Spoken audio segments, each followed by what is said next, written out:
So we come here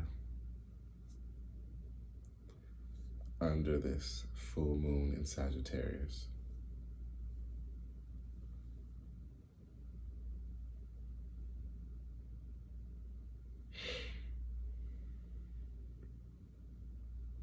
I just had a thought to see where all the other planetary placements are. Well, I do know that the sun is in Gemini.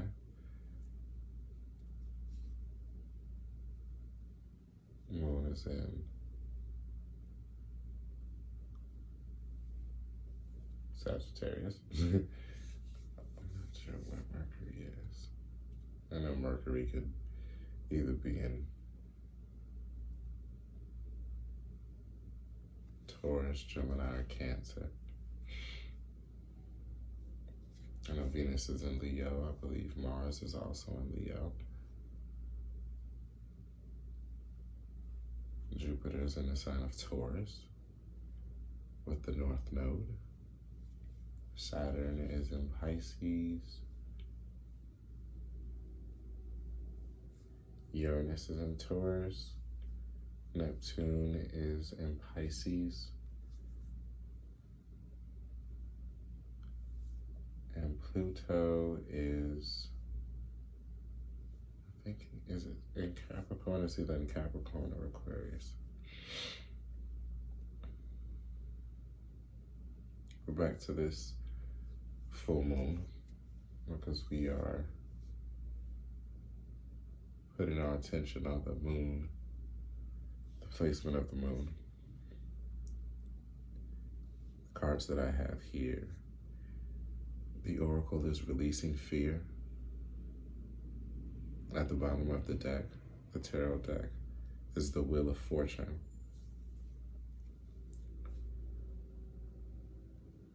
Just seeing these two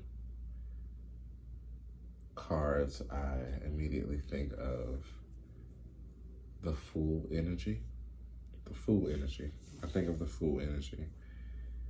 10 represents, or even the Wheel, and it being the 10th major arcana card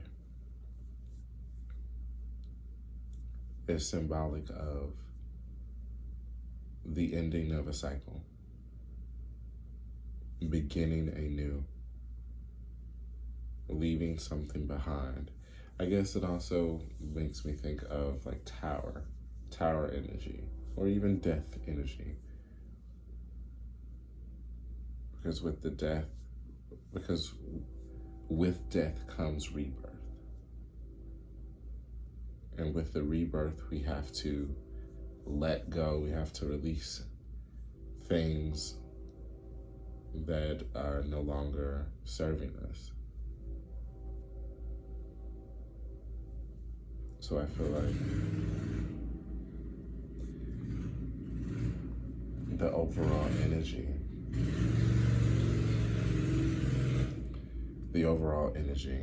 or the overarching energy is releasing. You know, we have the Oracle card releasing fear, but the 10 of the Wheel of Fortune also speaks to release and beginning anew, a fresh start.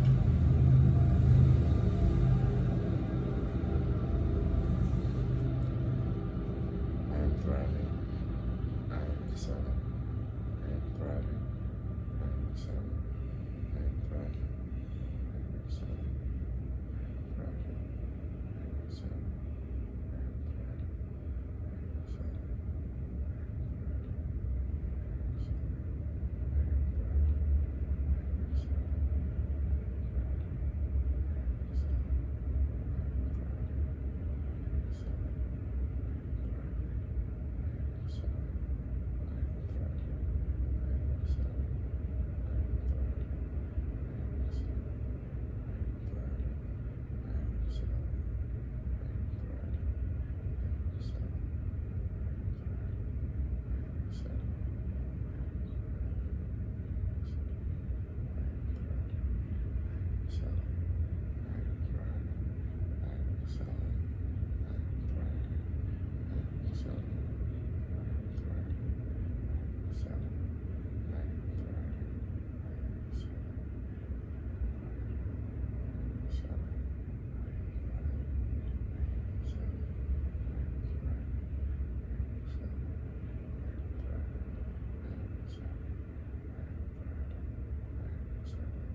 believe that was significant to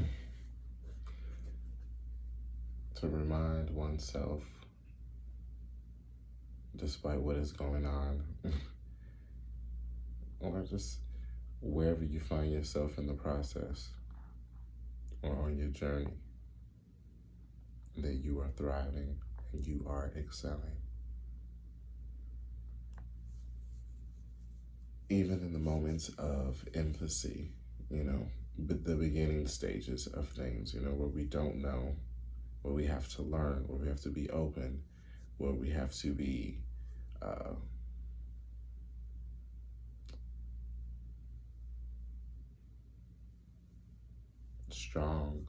strong-willed, to continue, because we will get knocked down. We will make mistakes. That's how we learn. That's how we master anything. It's through trial and error. And anytime we start or begin something new, it calls for us to release fear of the unknown. Releasing the fear that you don't have certain things to fall back on, or to keep you upright. You are starting fresh. You don't have anything that is just like sturdy and secure. You're kind of in a place of insecurity and finding out as you go.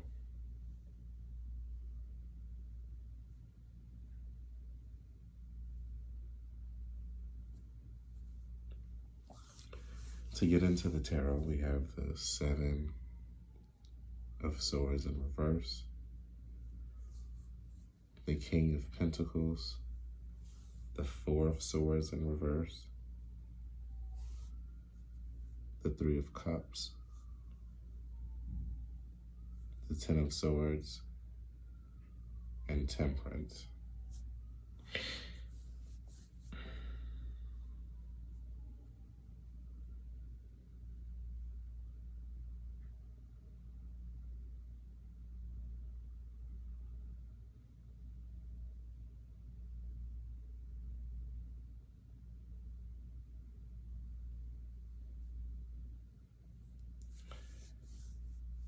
My immediate focus is on the swords. 1, because of the 10 and the wheel. The wheel of fortune being the 10th major arcana card. And then I have the 10 of swords here. And to be honest with you, out of the 6 cards, there are 3 swords. So I feel like that is of significance. And to look at the fact that 2 of the 3 cards are in reverse, I feel like that is also significant. So I want to focus on these cards here. The 7 of Swords in reverse. I feel like it's like a sense of clarity.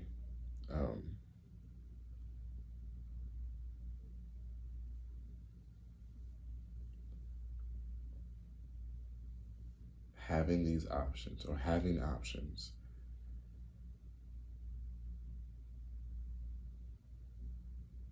but being able to get clear on which option you want to choose.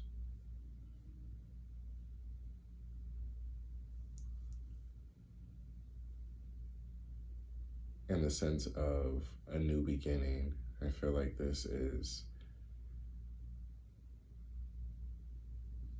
like coming to a new space, a new place, and having to choose a route, and having different routes that you can take.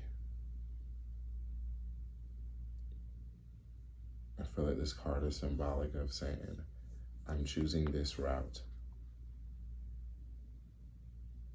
I'm clear on why I'm choosing this route.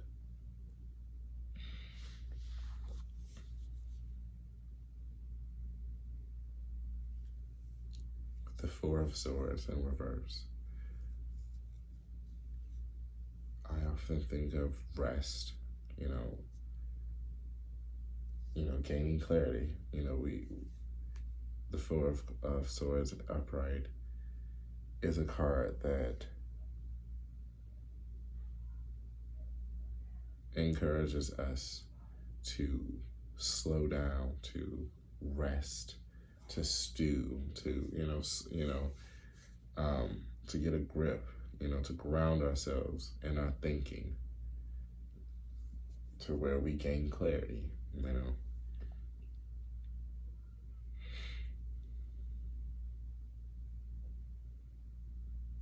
with it being in reverse.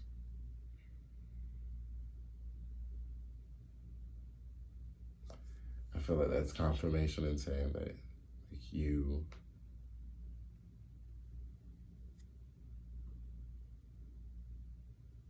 I feel like it's symbolic of saying like you are taking the time to have that clarity, or to reach that state of clarity.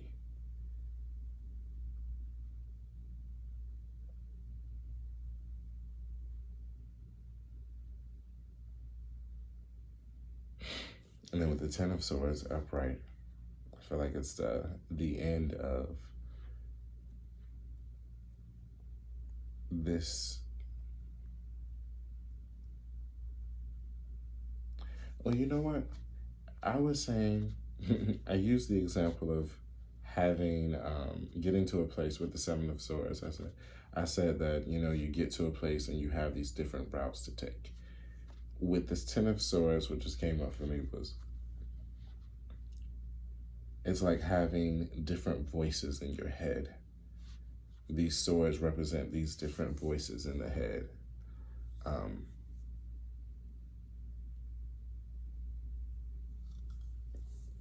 And so the Ten of Swords represents like the ending of listening to this negative self-talk, negative self-talk. When we begin something new, when we are in this full energy, or when we step into the energy after the tower has come crashing down, what do we do next? We have to move on. We have to build ourselves back up. With this Ten of Swords here, I feel like it's the end of a cycle of listening to these negative voices, or the negative talk that keeps you in fear from moving forward or going into action.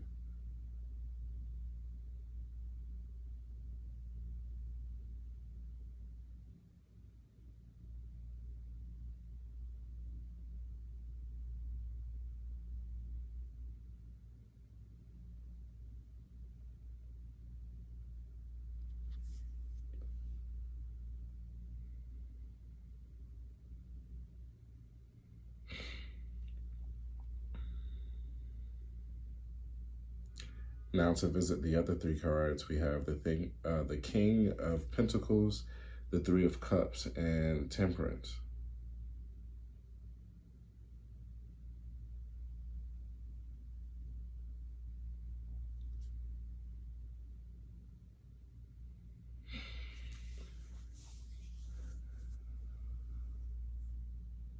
I immediately want to go to, finances and the sense of stability when it comes to Pentacles. But I also feel like this is in regards to esteem, like how I feel, the value of self, the seeing one's value, seeing one's worth. With it being in the King energy, I feel like not allowing, moving forward, listening to this new voice. the voice of, pushing oneself to will oneself into action. The one that says, the voice that, encourages and strengthens.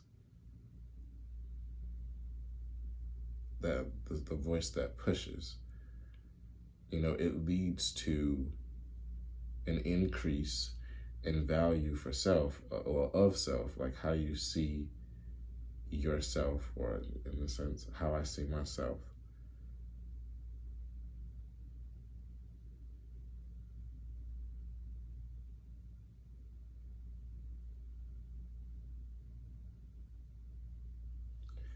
With the Three of Cups,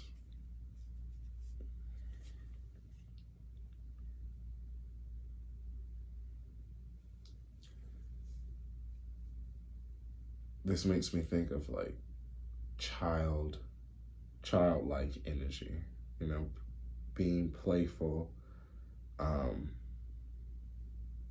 celebrating, having fun, and having fun with friends, having fun with others, sharing in the fun with others. I feel like it serves as a reminder to keep that sense of optimism, that childlike innocence, to have fun on the journey. And with Temperance, I feel like this speaks to balance. Balance and healing, healing of the mind, healing of the emotional body, healing of the physical body, because the two affect each other,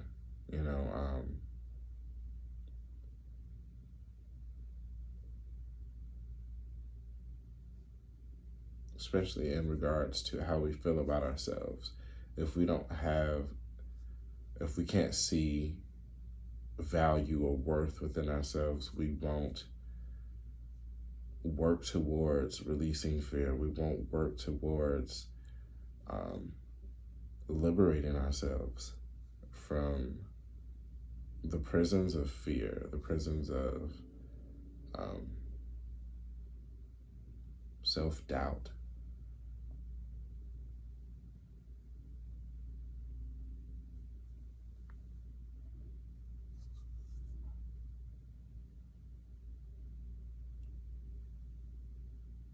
I feel like this speaks to allowing oneself to, and isn't Temperance connected to Jupiter, Sagittarius?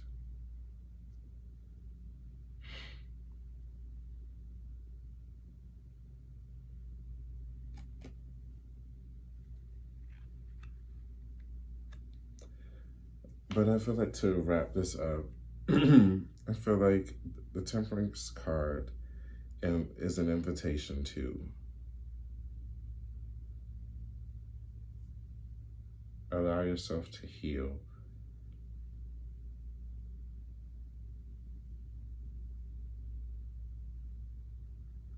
As you walk on this new journey, as you walk into this new cycle, as you leave things behind, as you release fear, as you release all the weights that are tying you down,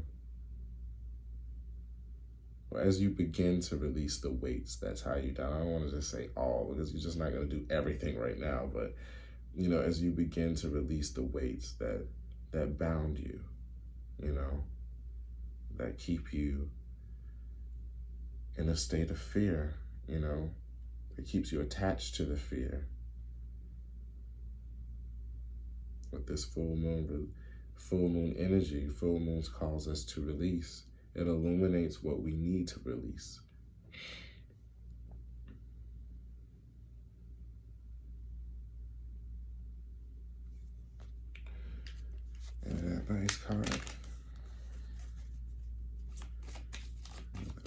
miracle? What message do you have for me?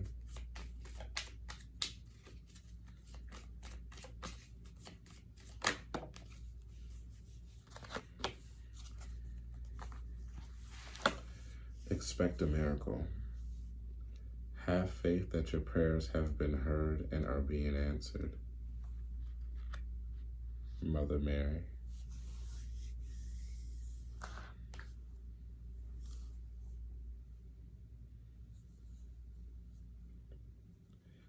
What comes to me when I see this card is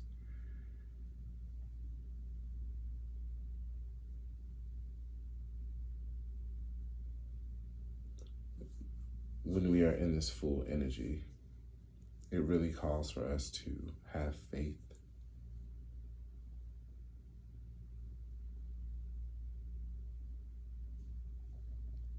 And to have faith in what we're doing.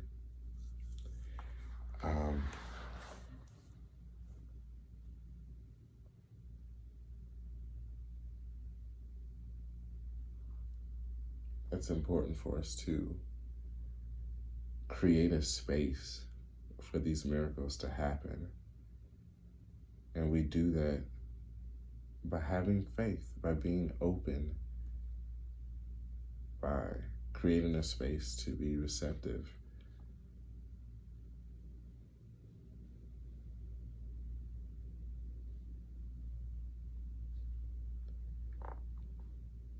And another thing I want to add is a lot of times when we ask for things, we don't necessarily know how to get from point A to point B. You know, what will that journey entail? And sometimes things happen and we're not exactly sure as to the reason why it is a part of our story. But we must have faith that everything is working out for the greater good. The bad turns, the mishaps, the mistakes, the faults, everything has its place. And I feel like we can heal temperance. We can heal just by knowing that.